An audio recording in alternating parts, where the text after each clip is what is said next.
I chose to begin this show with this installation, which is really a tribute to Charlie. Now, putting rags on the wall of a gallery might seem like a strange way to pay tribute to someone, but this installation has a story behind it, of course. If you read the narrative of me and Charlie's meeting and my inheriting the studio, you know that Charlie was only my mentor for a year before he died. And not long after that, COVID hit.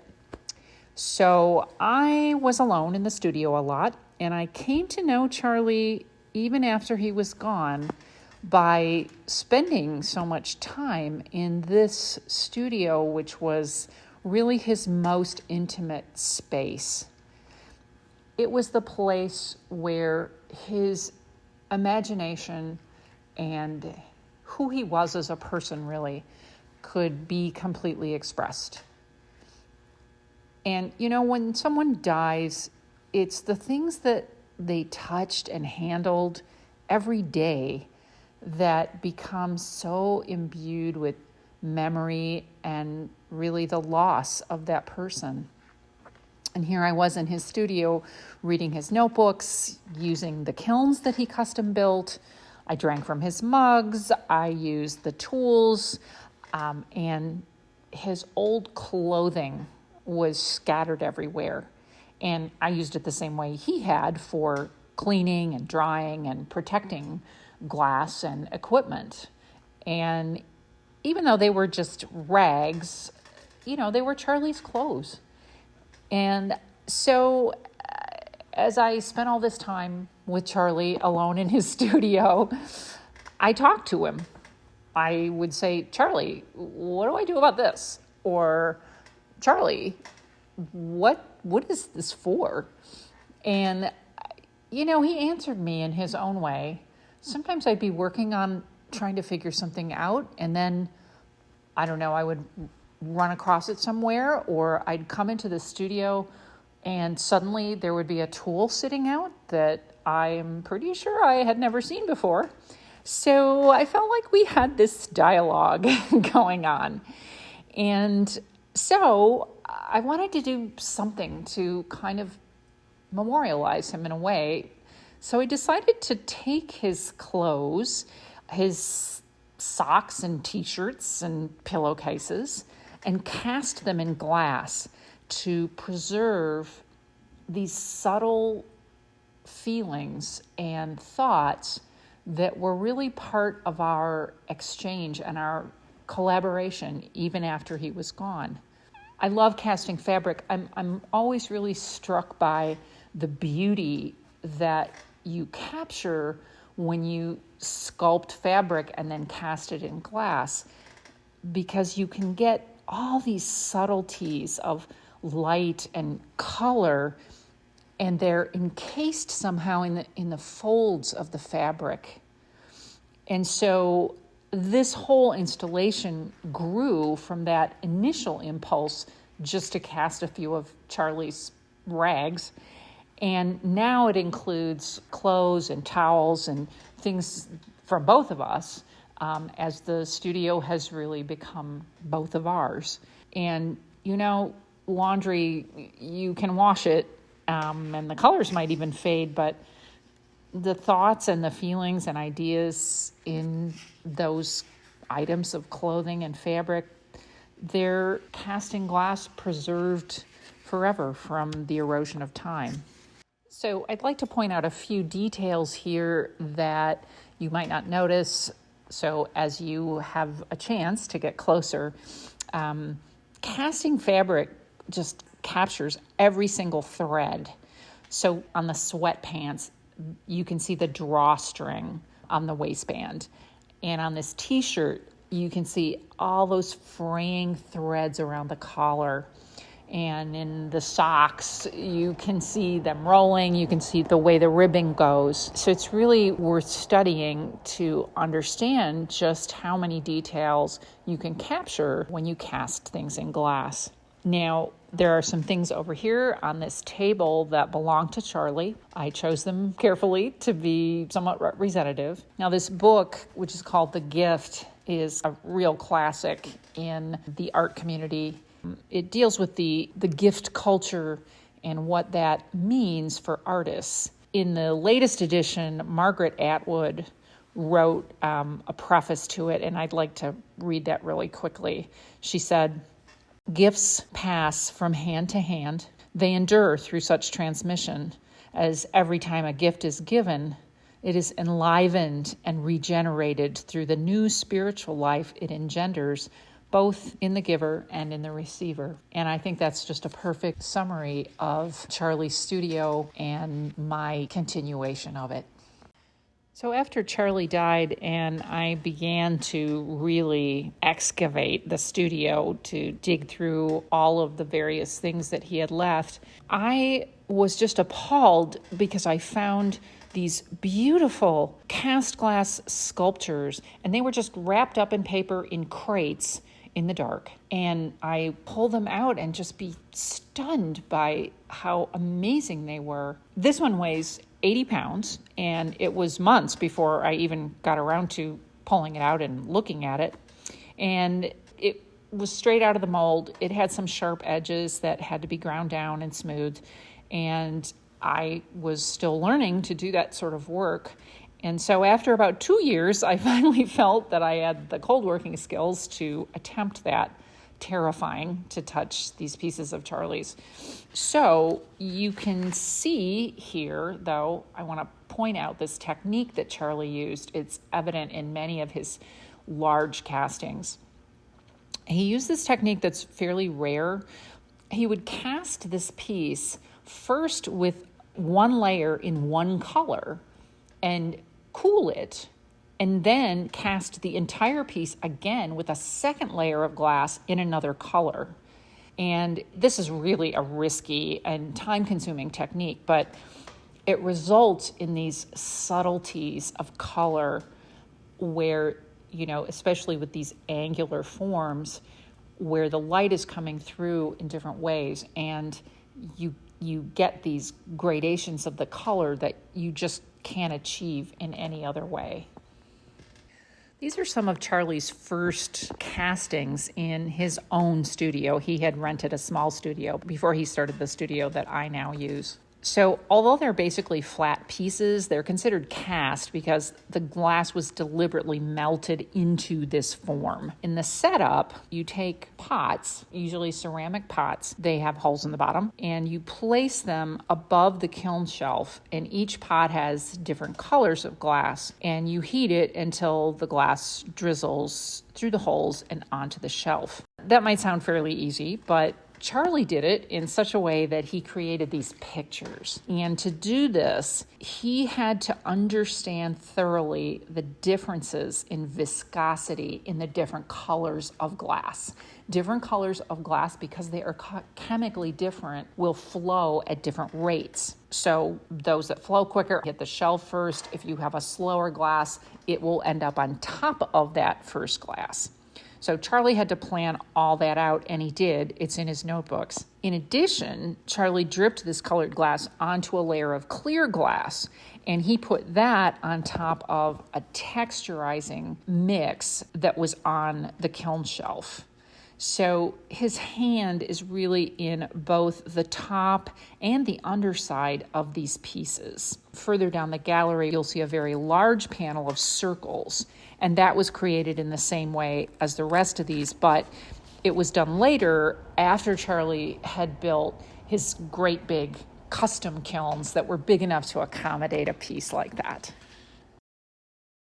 This is one of Charlie's last castings. He did a series of 4 of these flags, and 3 of them are already owned by family and friends. They use different color schemes, but they all have this motif of a flag with the unbroken field of stars and then the bars which are broken. Now, I've been told that he deliberately chose green as the background color for this one so that it was not just about America. It's not a straight up red, white, and blue flag. And his commentary, according to his family, was really about the general state of politics. This was made in early 2016. Now, I'm going to go a little further with this, and since the stripes in our flag represent the 13 original states, maybe Charlie had in mind that the unity that originally drew those states together into a new country was broken. These three pieces and the one behind me in the center of the hallway are all part of the Shelter series, of which Charlie made more than 40. And all of them use this motif of a house shape that looks unstable in comparison to the solid shape around them. This is particularly true of the hollow houses, which have thick glass walls in this sturdy shape, but with an inner house that's off kilter. There's a lot of different interesting ways that Charlie used that contrast and the color of the glass to create this visual representation of domestic inside and out. Charlie had a great artist statement for one of the pieces of his, which is owned by the Holdens. Gorgeous piece. It was a first place winner in a national glass competition. And for that competition, Charlie wrote in his artist statement, "For me, the form of a shelter is a metaphor for many of our needs, hopes, and dreams. I imagine things solid, stable, and attainable. But in reality, they are shifting, tilting, and drifting out of reach." Because so many of Charlie's pieces were left unfinished, I'm in the strange predicament of deciding what to do with them. You can see on Shelter 174 the little bubbles and overhangs of the glass that we call flashing. I kept those in this case because I think they go with the overall sense of turmoil in this piece. What looks like cracks is actually something called veiling, caused by microscopic bubbles when the glass was prepared for casting. In Shelter 150, the surface was covered with a scum of devitrification, which is a breakdown of the glass that sometimes happens in casting. I had ground it down, but in order to polish it, I decided to put it in the kiln again. But this time I added something. It was a kind of collaboration. I added the background texture, which I feel makes the piece more dynamic, and those swirls add to the feeling of the house sinking. Charlie only signed a few pieces, and he titled none of them. So I created a catalog of his work, and that's where the numbers on these titles come from. So rather than deface all of this beautiful glass by scratching a signature directly into it, I've decided to instead offer a glass signature marker that can either be displayed alongside of a piece, or if the buyer prefers, can be adhered directly to the work. Both of these pieces are about the major life change that I went through that started in 2015. I woke up one morning in September with a premonition, I guess. I just suddenly knew that I wasn't going to live out the year. I just knew that I was going to die. And so I thought, wow, I better get going on this art stuff that I've been putting off. So I did something I'd been meaning to do, which is I draped myself in a black sheet and went to the community swimming pool. I set up my video camera and I jumped into the pool over and over and over. I could totally picture what I wanted to portray, the way that the figures would float and drift and how they would sit, how the reflections would work. So from that video, I pulled these still photos. I wasn't sure quite what to do in terms of actually presenting them. Then when I discovered the sandbed kiln at Charlie's, I made these coverings individually to go over each piece. The sequence here really portrays the process that I went through starting 2 months after this premonition, when my brain suddenly exploded. I had an aneurysm and it ruptured, filled my head with blood. I was airlifted to Emory and I had a lengthy brain surgery. I'm very lucky to be alive. I then had a long and slow recovery. And this piece came to me to represent this entire breakdown of myself and who I am that happened in connection with that aneurysm and all the things that came after it. So the recovery from my brain aneurysm was really slow. And I found that, as with some types of mental illness, brain injuries are really hard for other people to understand. One of the ways that I've described it is that it's as though you wake up with a new brain, and it works differently than your old brain, and that means all your memories and the way you think and feel is different. You are a different person, but you look the same, and no one can see that you've had this physical trauma, so they just assume that you're fine. Through some tremendous effort, you put on a mask and act normal because no one seems to know what you're talking about when you say your brain is different. On the plus side, after my aneurysm, I was able to do something I'd never done before, and that is to think with my hands.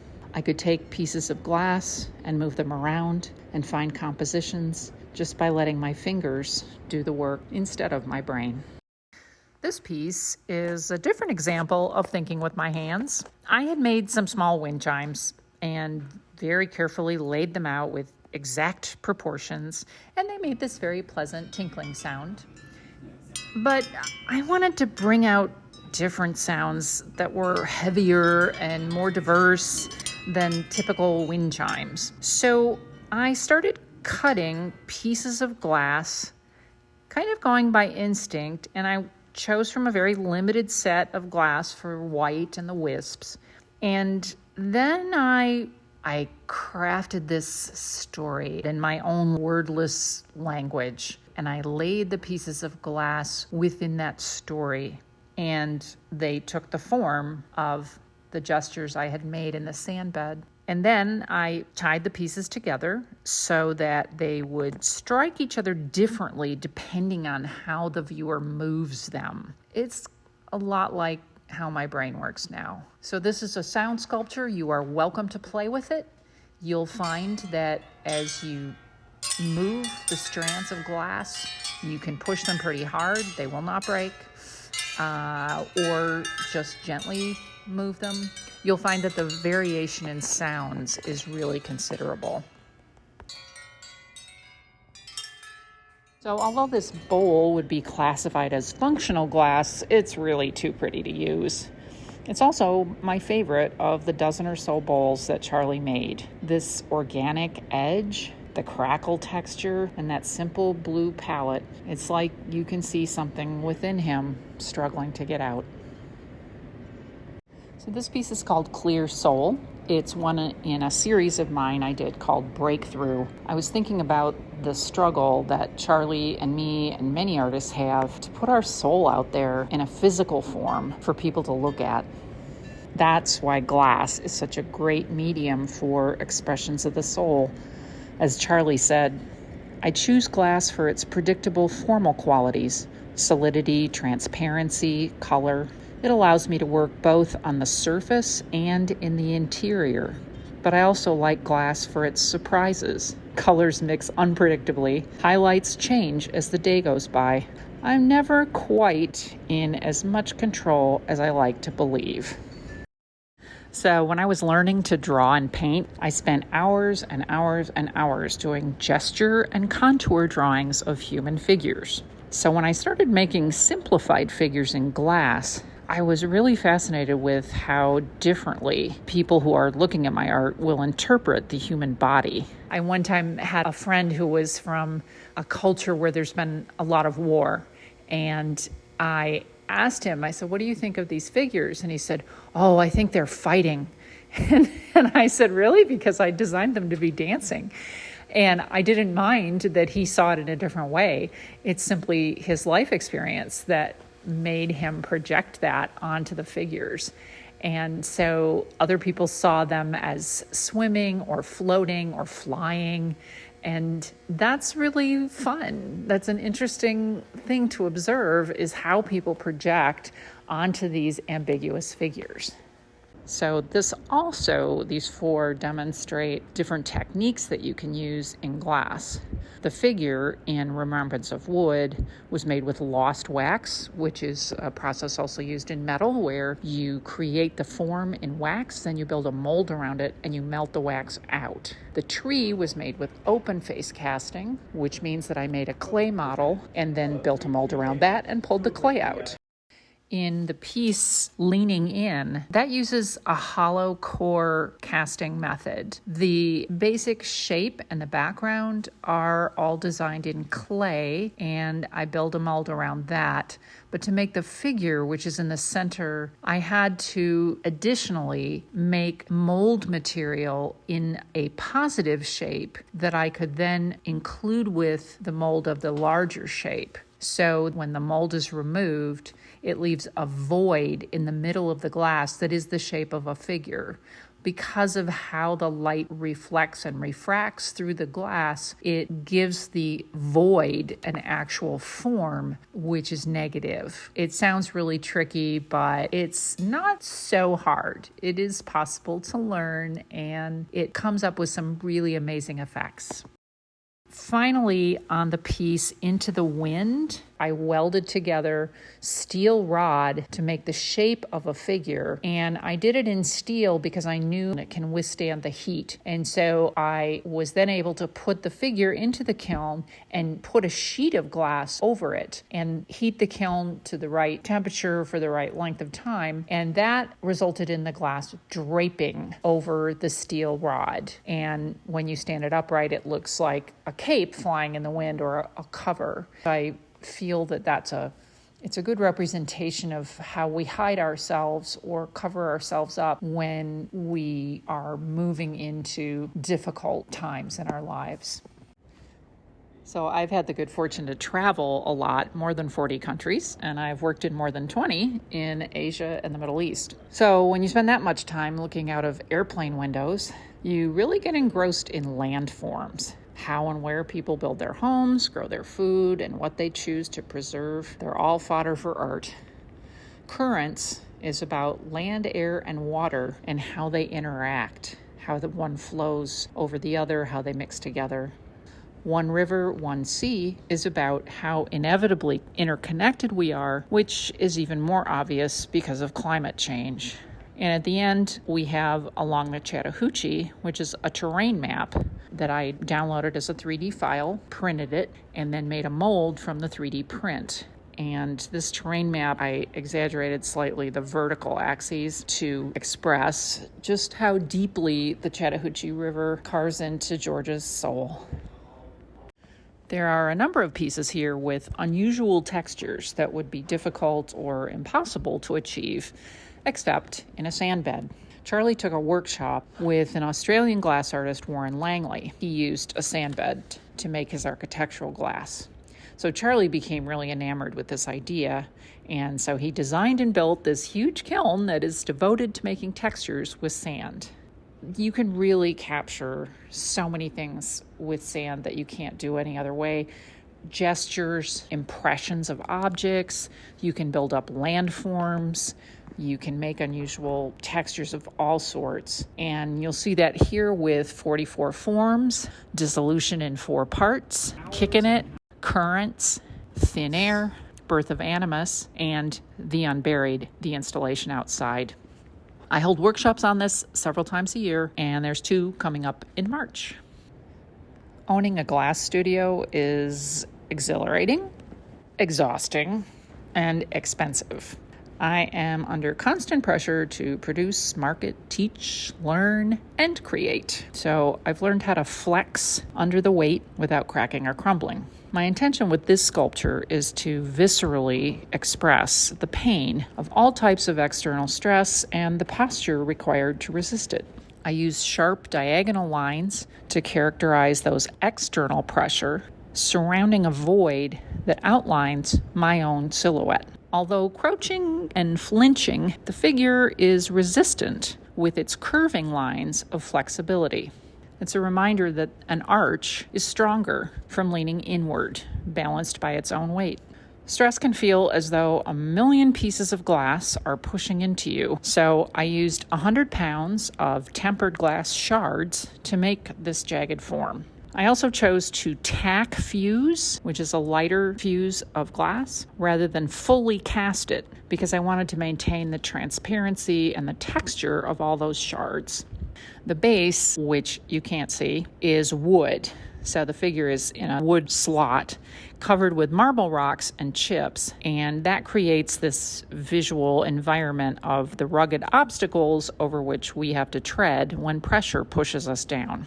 This piece was in the kiln for 3 weeks. Most of that time was slowly cooling. Because glass is a poor conductor of heat, on a thick, uneven piece like this, you have to go very slowly when you're cooling to ensure there's no areas where there's a big temperature difference between the inside and the out.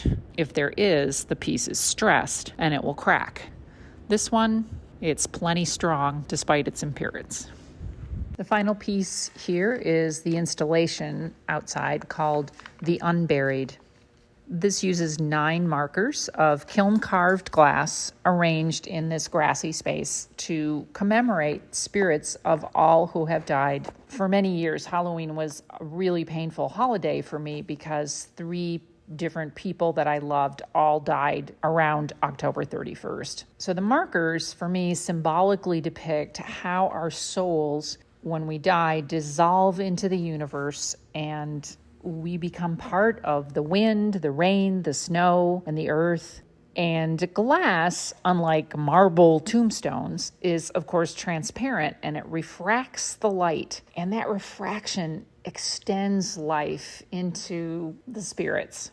So when I was installing this, I was thinking of my parents, my dear friend Sarah, of course Charlie, and other people I was close to who have died.